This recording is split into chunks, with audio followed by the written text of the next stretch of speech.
It's a good day to have a good day. Hello, everybody. My name is Cece Ray. Thanks for joining me. We are talking Vanderpump Rules. That's right. We're coming into the final seasons. We're in season 11. Can you believe it? In episode 13, I believe. I think we only have actually 2 more episodes before reunion. And I know that the finale is being held at Kyle Chan's event. He is rolling out, I believe, a whiskey. It's supposed to be this grand event on an island. You take a boat there. You know what I find kind of interesting is the fact that Kyle Chan knew about this affair. Yeah, you know, the whole Scandoval thing. But yet, Ariana and Katie, I mean, they're good. They're going to the event. They have no problem with Kyle. So why is it that they don't have a problem with him, but they have problems with others who knew about it? And who really knew about it? But that's not what we're doing today. Today we are recapping this episode. This episode was a little, but of course we are getting ready for the finale, so you got to throw one of those in there. So before we get into it, you know what to do. Make sure you like, subscribe, hit that notification bell, because here we break the dish.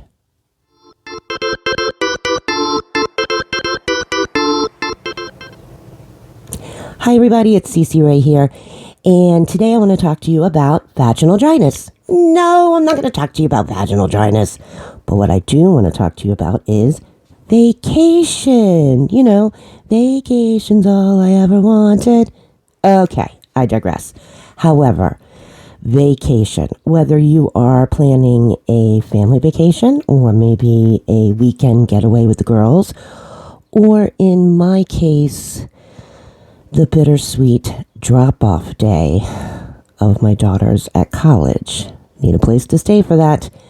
But what I can tell you is how to find the lowest rates. And no, it's not some big system.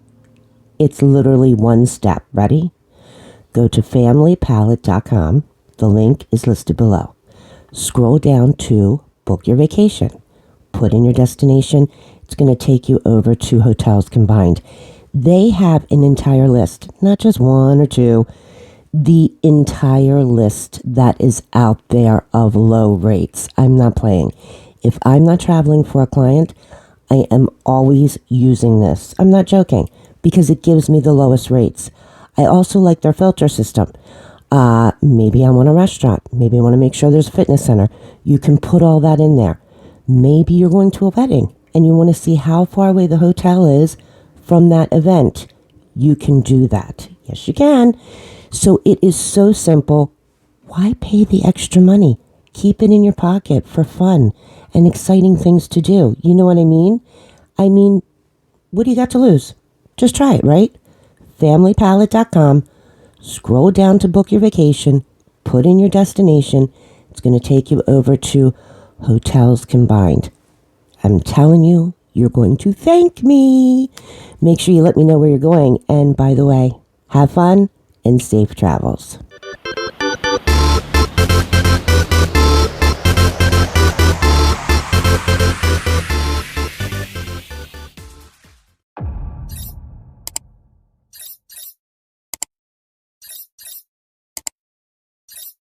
Starts out with James and his lovely Allie. You know, I kind of like Allie. She's got a sweet side to her, kind of sensible, but that innocence to her, you know, kind of reminds me of Raquel in the early years, right?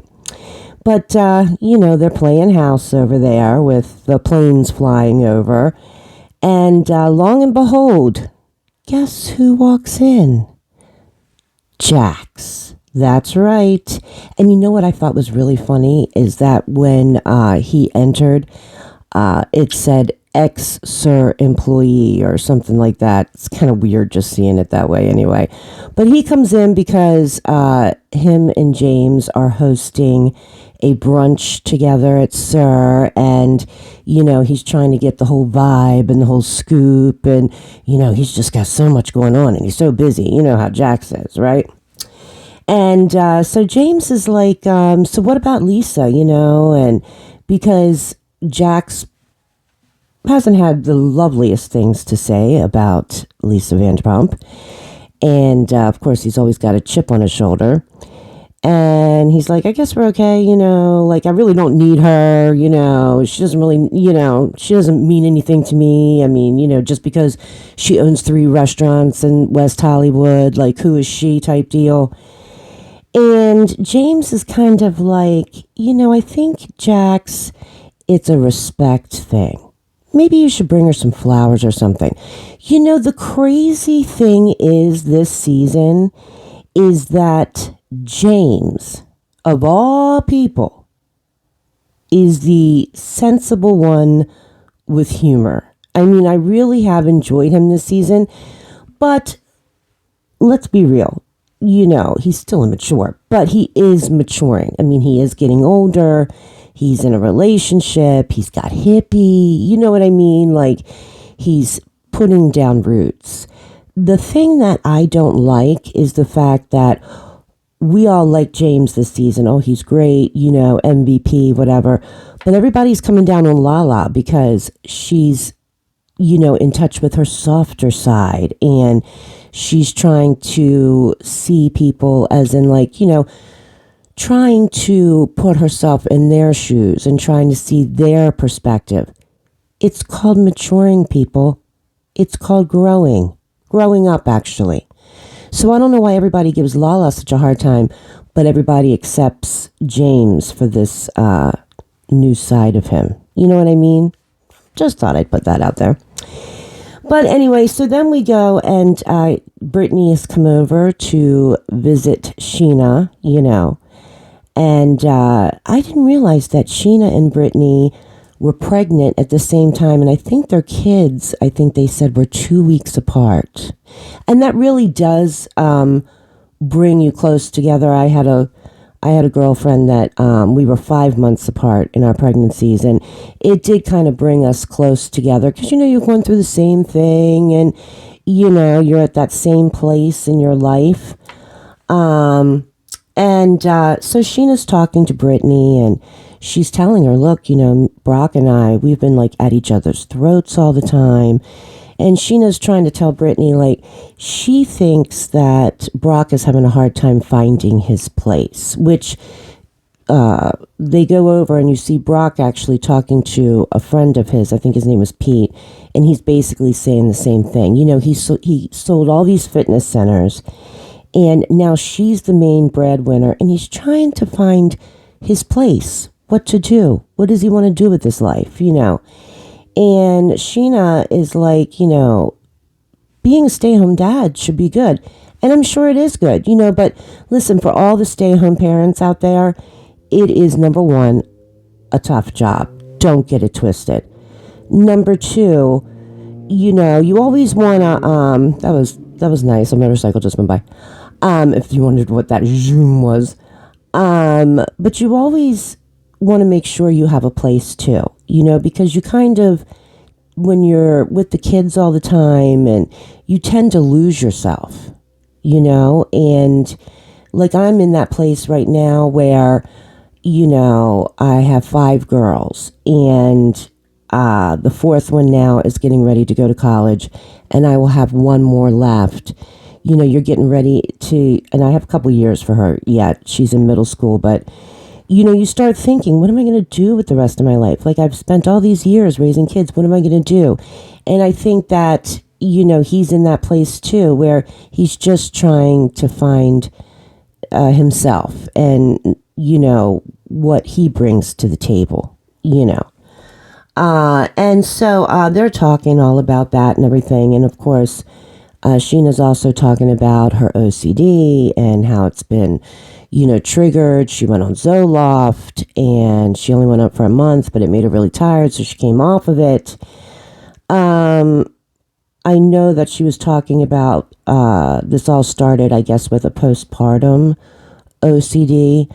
I don't really know much about that. I suffered with postpartum depression horribly with my last daughter.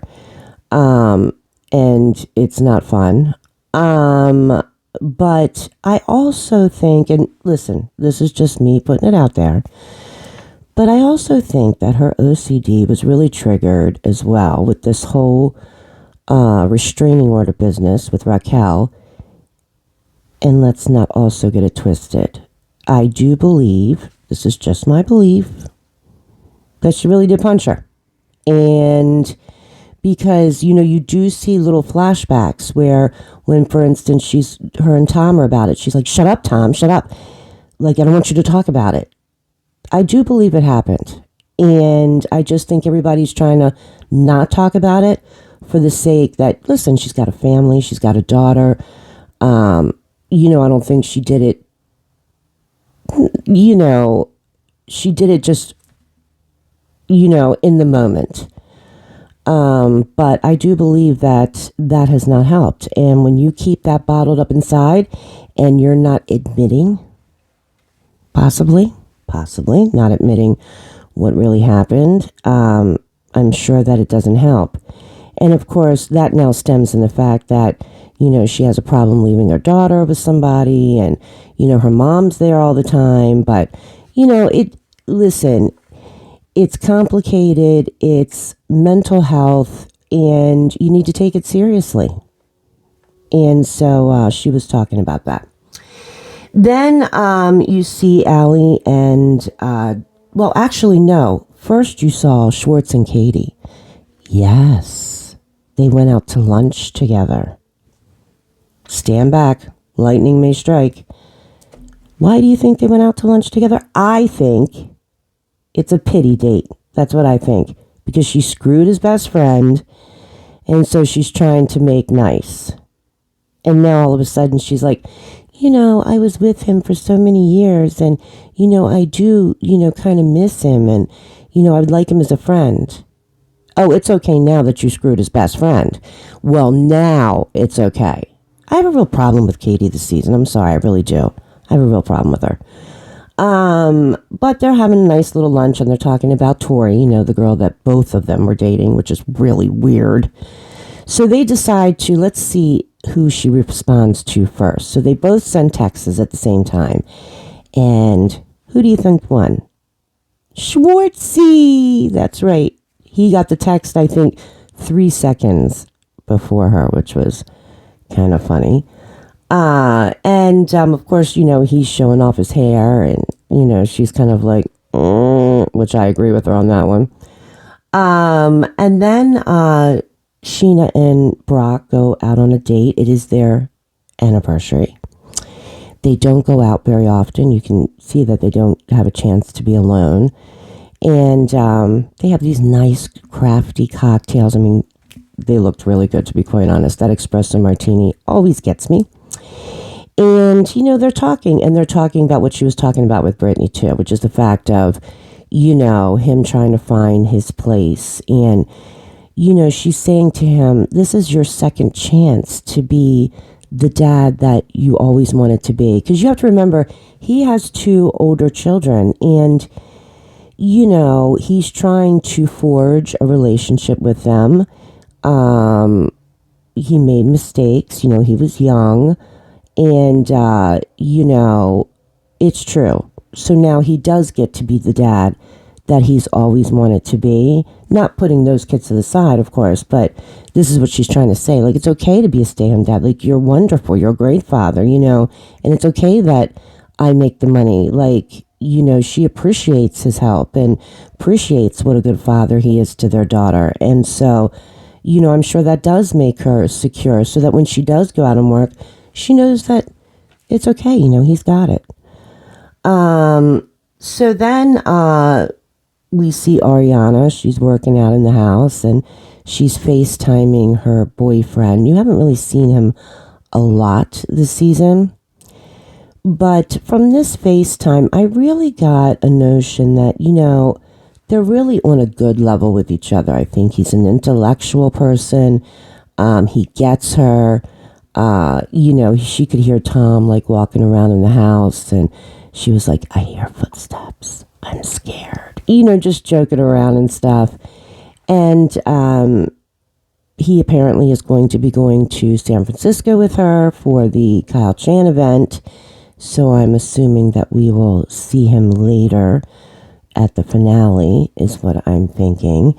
And he's asking her about, has she heard about the house and stuff like that. And, now, of course, we do know that she's bought a home already. It's a beautiful home. Things are not quite settled, I don't believe, with the house yet. But, she doesn't have much to worry about. I mean, really, come on. Now we are at Sir. And Jax and James are hosting this brunch. Lisa Vanderpump is there with her partner, and she's like, what is this about? Nobody told me that he was hosting. Like, she's really pissed off, to be honest, because, he has, had nothing nice to say. So James comes over and says hello to her, and she's like, what is this about with Jax, and he's telling her, listen, we talked it over. I forget his name. It starts with a G. Her partner. He's like, we talked it over. Listen, it's bringing the numbers in. It's bringing, it's bringing people in. Business is business, It's not personal. It's business, right? So Jax comes in, and of course, he still has a little bit of a chip on his shoulder, and she's giving him shit about it, and as she should, because without her, I'm not quite sure where he would be. And I think he should probably remember that and have a little bit more respect.